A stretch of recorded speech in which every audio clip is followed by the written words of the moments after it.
भारत आदिवासी party के अधिवेशन में पधारे सभी युवा साथी, माता बहनों और मेरे पिता तुल्य आप सभी को जय जोहार।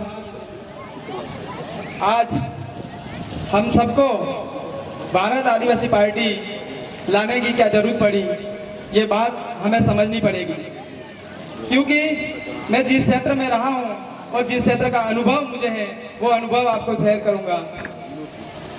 जब मैं फॉरेस्ट की नौकरी करता था, तब मैं करीब से मेरे समाज के ऊपर जो अत्याचार होता था वो मैंने करीब से देखा। लेकिन जो बेल्ट की नौकरी होती मैं बंदे होते हुए, इसलिए समाज के लिए बेल्ट की नौकरी में रहकर समाज का भला नहीं कर पाते थे।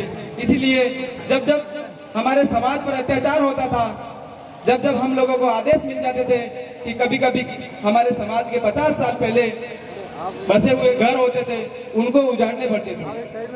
कभी कभी हमारे समाज जो फसल उगाकर पक जाती थी तब जाकर आदेश करते थे कि इस फसल को नष्ट किया जाए, तब हमें मजबूरन जाना पड़ता।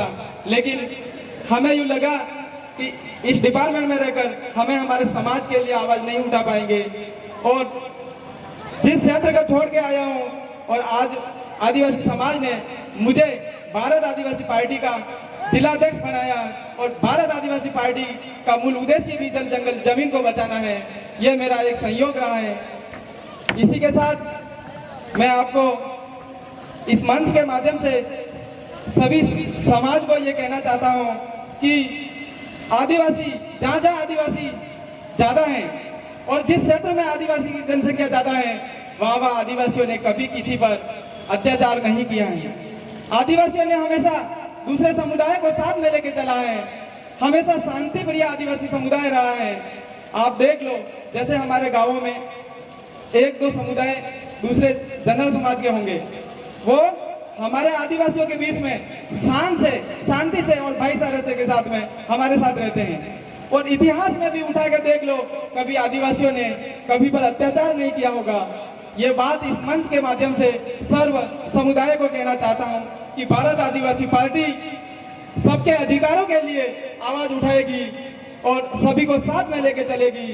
और भारत आदिवासी पार्टी का जो भी भाई को सिलेक्ट करके आगे भेजेंगे तो सर्व समुदाय को साथ में रहकर उस भाई को जिताना, क्योंकि आदिवासी समुदाय के अंदर आदिवासी समुदाय के भाइयों के हर व्यक्ति के अंदर वो खून है, वो सबको सम्मान करता है, सबको साथ में लेके चलता है। और दूसरी बात, भाई ने इस मंच के माध्यम से कई वक्ता ने बोला है कि फरी के खाने के चक्कर में डाया बांध भी गए हैं, तो मैं फरी की बातें बताना चाहता हूँ कि फरी के चक्कर में हमारे समाज का वो स्थिति हो गई है। एक समय में राजा थे, आज हम वापस मांगने वाले हो गए।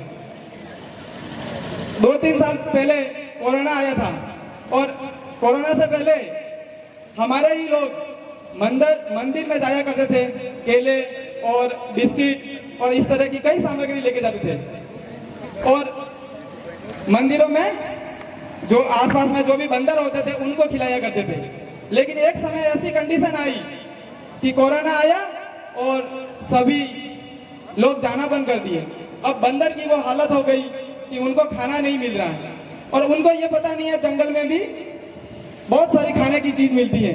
वो धीरे धीरे बंदर की वो हालत हो गई कि वो धीरे धीरे हमारे लसड़िया में भी हुआ, बंदर घर घर आके बैठते थे। तो लोग यूं कहते थे ये तो भगवान है, ये तो भगवान है, हमारे घर पे आए हैं। तो मैं ये कहना चाहता हूँ कि उन्होंने फरी की खाने की आदत पड़ गई थी, उनको नहीं पता जंगल में क्या मिलता है, इसीलिए वो घर घर की ठोकर खा रहे थे।